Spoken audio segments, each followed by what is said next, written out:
This is Chapter 23, Assessing the Abdomen. The Chapter 23 objectives include describing structures and function of the abdomen, quadrants, internal and internal anatomy. We're going to discuss the organs and all of the quadrants, and then the 9 regions of the abdomen. You're only going to assess the 4 regions, but you need to know all 9 regions. You're going to discuss risk factors and interventions for patients with diseases of abdominal organs, such as small bowel obstruction, peptic ulcer disease, etc. You're going to discuss the nursing history of a patient's abdomen and the functions of the organs, observe a physical assessment of the abdomen using correct techniques. You're going to differentiate between normal or expected and abnormal findings of the abdomen, and understanding the test for appendicitis and cholecystitis.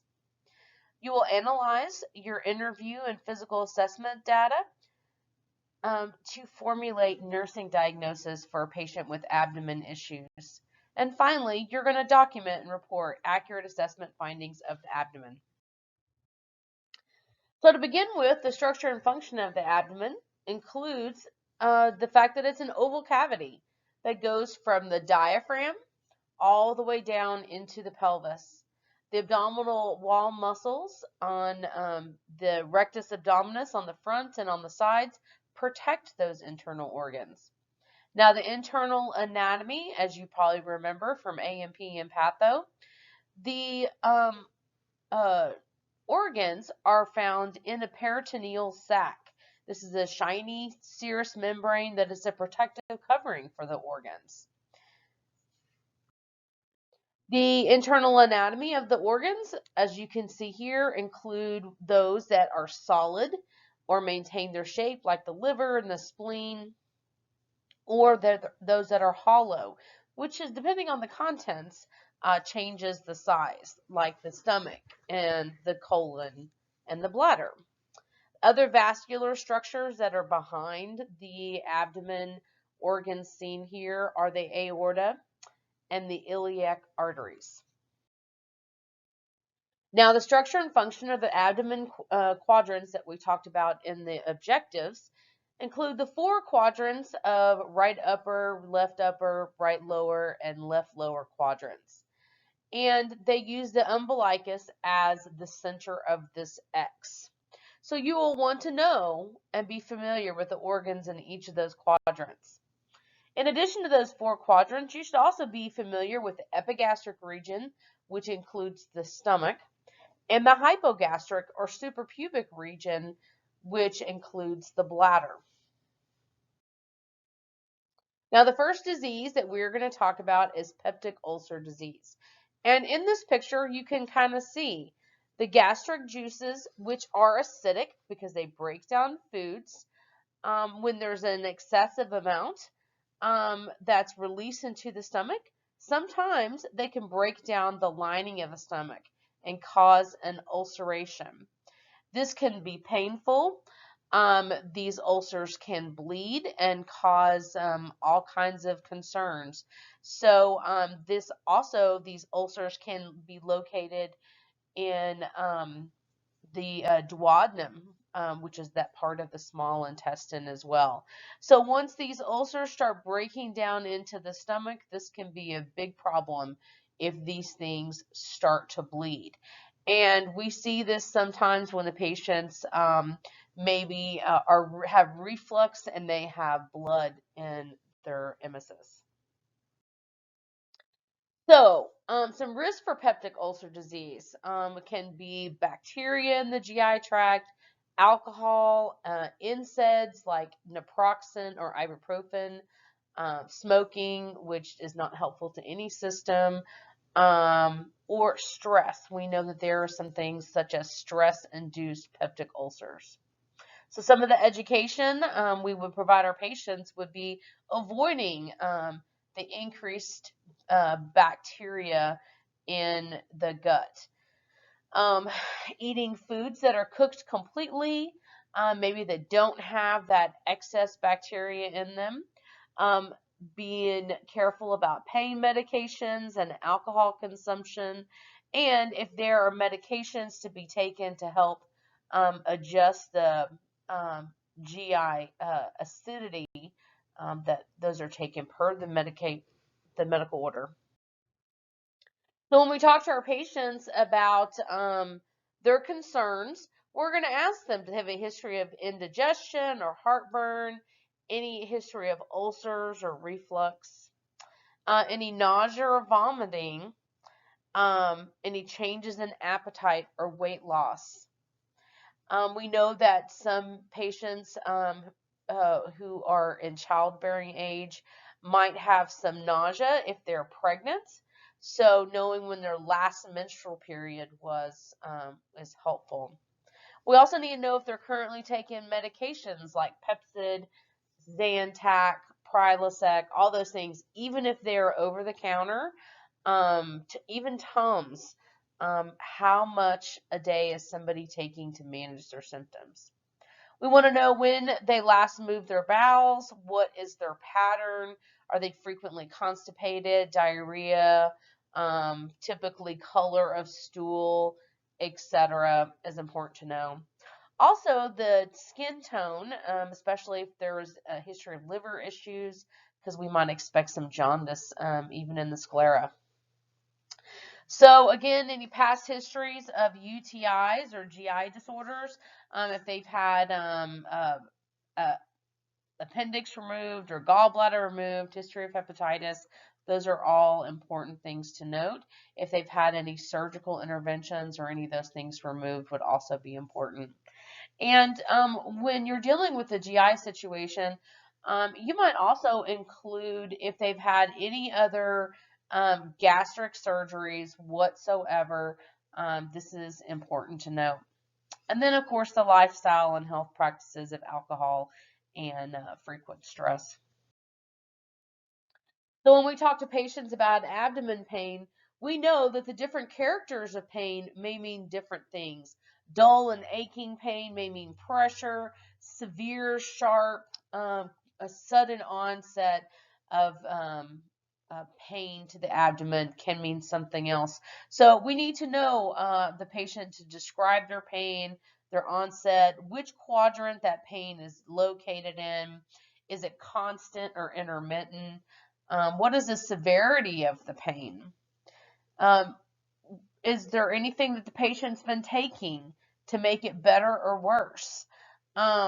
Is there anything that associated factors like nausea, vomiting, or diarrhea that's causing an issue? When we talk about the sources of abdominal pain, visceral pain can indicate that the organs are distended or stretched. That dull and aching pain may be just some inflammation. That parietal pain, that inflammation, or what we call an acute abdomen, can be severe pain. Now, when we think about referred pain, that means that there is pain that travels or is away from the local site. So in this picture, you see all the organs that are found in those 9 quadrants. And I think it's a good idea anatomy-wise for you to be familiar. For example, if your patient has right upper quadrant pain, whether it be dull or severe, we might attribute that to some issues with gallstones. If we have epigastric pain, we may contribute to something with that going on in the stomach. So having an idea of where these organs are located, I think, is helpful when understanding why somebody's pain might be in specific locations. So when we're examining a patient, the sequence is different. Inspection, auscultation, and then palpation. In inspection, we're looking at the patient's skin, the distension, all those type of things. And then we auscultate. We save the palpation because we don't want to disturb any of the bowel sounds. So that is the reason for that sequence of examination. So when we are looking at your patient, we want to drape and just look at the skin exposed to skin that we need to assess. We're going to have the patient empty their bladder first, because when you palpate, that can be very uncomfortable for your patient if their bladder is full. We're going to ask them to try to relax their abdomen. Some patients are very, very ticklish, or they may be tense. So we want the arms relaxed at the side, knees bent, those type of things when we're doing palpation for this patient. And we always ask them if they have any pain anywhere, because we're going to examine those areas last. So when we look at the skin, we want the patient to be supine with their arms relaxed at their sides. We're looking for coloration of the skin, making sure the skin tone is uniform throughout. Maybe slightly paler, because most of the time people wearing shirts and things like that, it's not exposed like the arms are. But we're looking for any bruises or petechiae, any of those lesions that we might find, as well as vascularity. We know that we see some dilated veins and shiny skin when our patients have ascites. So we're looking for that vein patterns as well. We're also looking for any past incisional sites, any striae or stretch marks. Those looking for them to be well healed, so you would note the location and the color of your findings. Here's a couple examples of some scars that are well healed. You see that C-section scar, which is the horizontal scar where they removed the baby. So when we're inspecting, we're looking for lesions or rashes. You might see some macules, just like you would on the rest of the skin, but we are looking for any of those moles that may qualify for ABCDE, just like on the rest of the skin, right? Petechiae is an anticoagulant response, and so those are those small little red dots there. We're looking at the umbilicus to make sure there's no signs or symptoms of infection. If somebody has a piercing there, obviously you want to look and make sure for any signs and symptoms of infection. We're also looking for any deviations, any masses, asymmetry to the abdomen, any distension or bulges like a hernia. We're also looking for this Cullen sign, that intra-abdominal bleeding. It looks like an upside down V. The abdomen contour may be flat or rounded, which is expected. A distended abdomen can be a sign of small bowel obstruction, and if it's distended and vascularity is noted, shiny, also can be signs of ascites. A scaphoid abdomen is concave, and we see that with severe weight. So here's a picture of these. Flat or rounded is the expected finding. Distended and scaphoid are abnormal findings. So you're assessing for symmetry. You're assessing for hernias or masses. If there is any bulges when the patient raises their head up, remember when you raise your head up, you're flexing that rectus abdominis. So if you are flexing that muscle, sometimes it'll make any protrusion through the abdominal wall bulge out a little bit, and we know that to be a hernia. So we're also inspecting for any aortic pulsations. So we would see those in the epigastric region, and they would be exaggerated pulsations there. So if there's any pulsations there, you're not going to palpate them. We would screen for ultrasound, but definitely if you noted something, you would want to notify the healthcare provider. If there's any past history of smoking or blood pressure issues, back pain, things like that, we might be concerned as well. So Definitely do not palpate an exaggerated pulsation because we don't want to dissect that aortic aneurysm. We're also noting for peristaltic waves or peristalsis, and it's normal. If somebody's thin, sometimes you can see some movement, but most of the time you are not going to see that in your average person. Your patient should be able to be relaxed without any pain and be able to lay still without any grimacing or anything like that. Now, some things that you might see are ileostomies or colostomies. Now, this, as you can see, is a large intestine, and so that would be a colostomy. So you would have moderate, medium textured stool that would be removed from this outer sac. There's a port here from the stoma, and it goes to a bag on the outside of the belly. Now, an ileostomy is attached to the ileum of the small intestine. So most of the content that is removed from there would be more liquid in nature. Okay, so when we are listening to the bowels, you're going to auscultate the bowels before you palpate. So we want to avoid any false interpretations. So you're going to use the diaphragm and you're going to work in a clockwise fashion. A light, secure pressure, and you're always going to ask if somebody's tender. That would be something I would want to note and be careful. So we expect normal soft clicks and gurgles between 5 and 30 per minute. Hyperactive is greater than 30 times per minute, and hypoactive is less than 5. Now, if there is 0 per minute, you would need to keep listening for 5 minutes before you are able to say that there's no bowel sounds in that area. We know that a lot of times after surgery, your patients will have hypoactive bowel sounds, but we do expect them to have some bowel sounds, but maybe possibly hypoactive.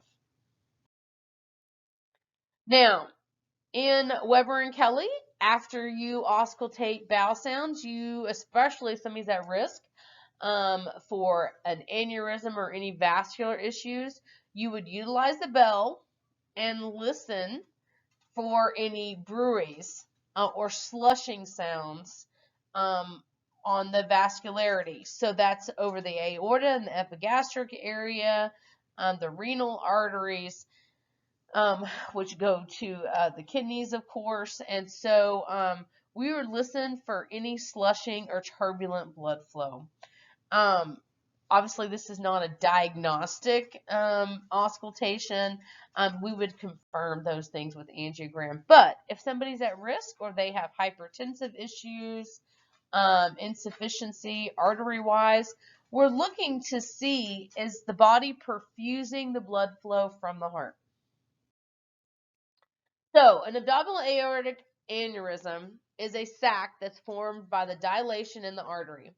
So, the stiffening of the vessel causes weak vessel walls, and then the blood pressure creates enlargement.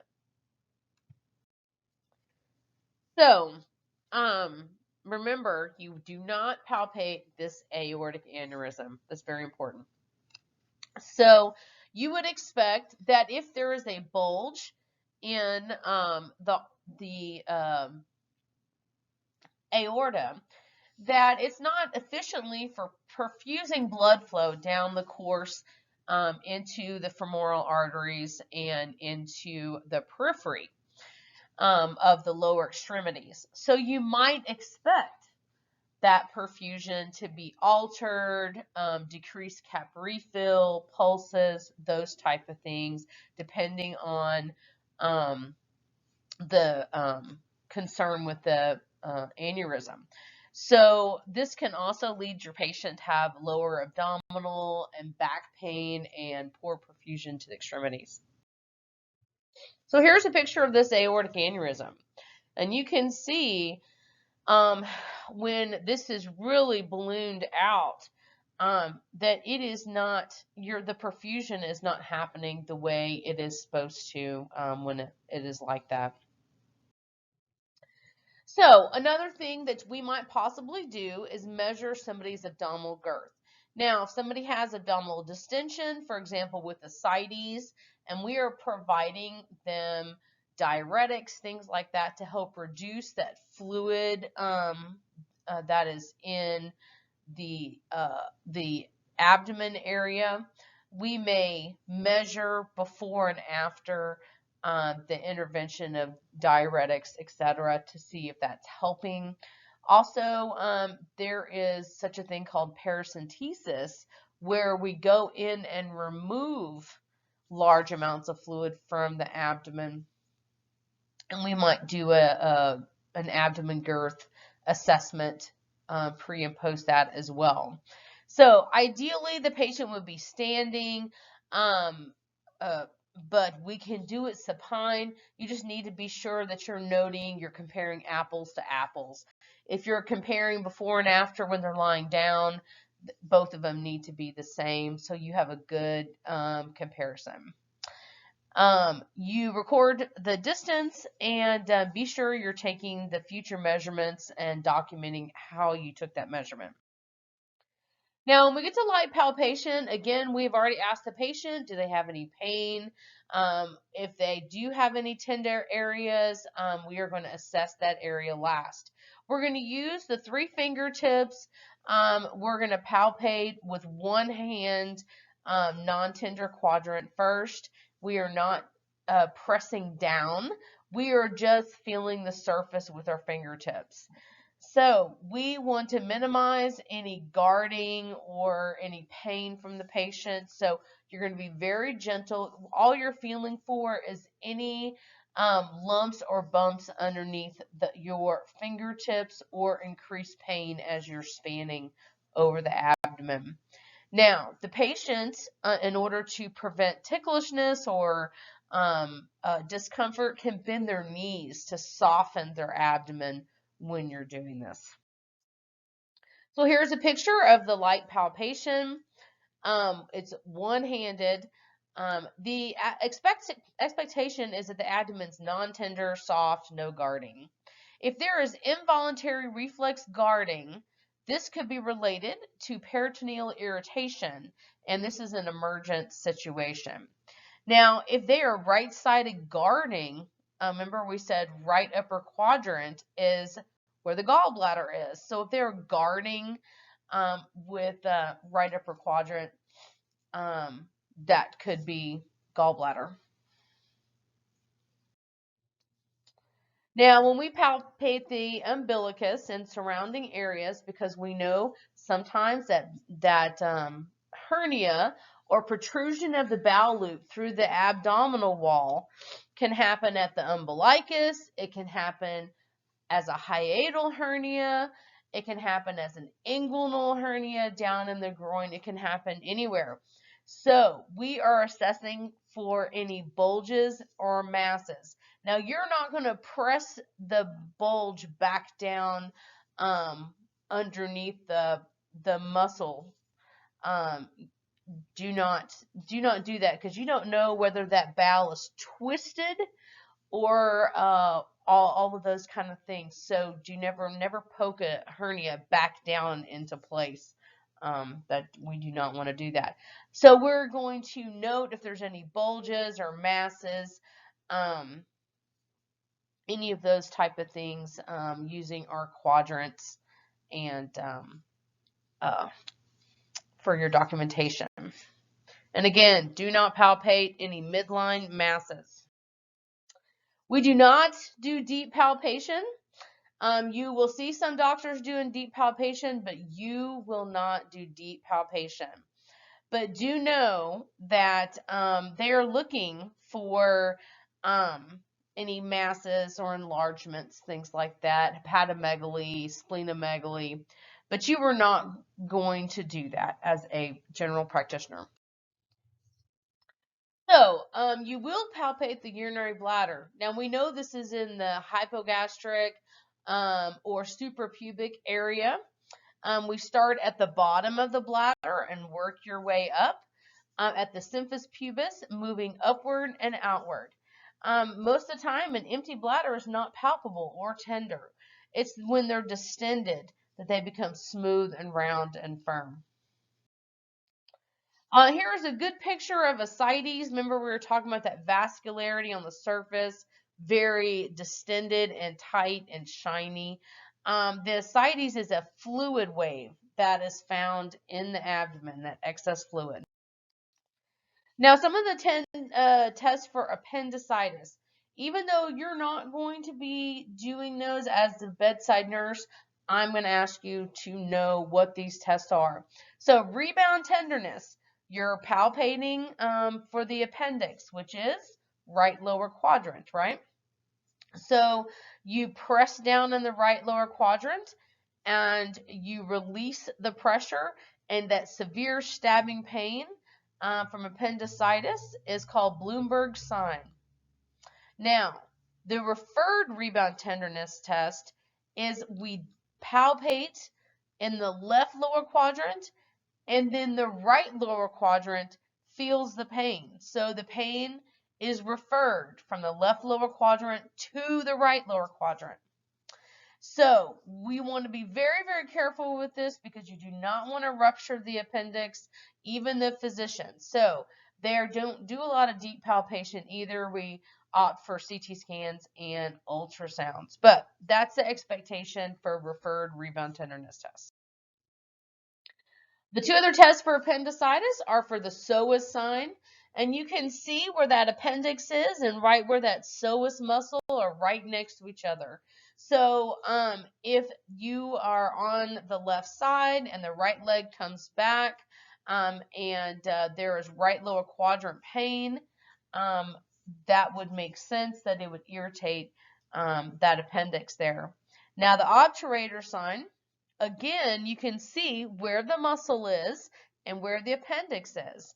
So if you take that heel to the opposite leg and bring the knee out, and there's right lower quadrant pain, could also be related to appendicitis, and that's the obturator sign. Now the test for cholecystitis, which we know is the gallbladder, inflammation of the gallbladder. Remember, itis is inflammation. So we assess the right upper quadrant for tenderness.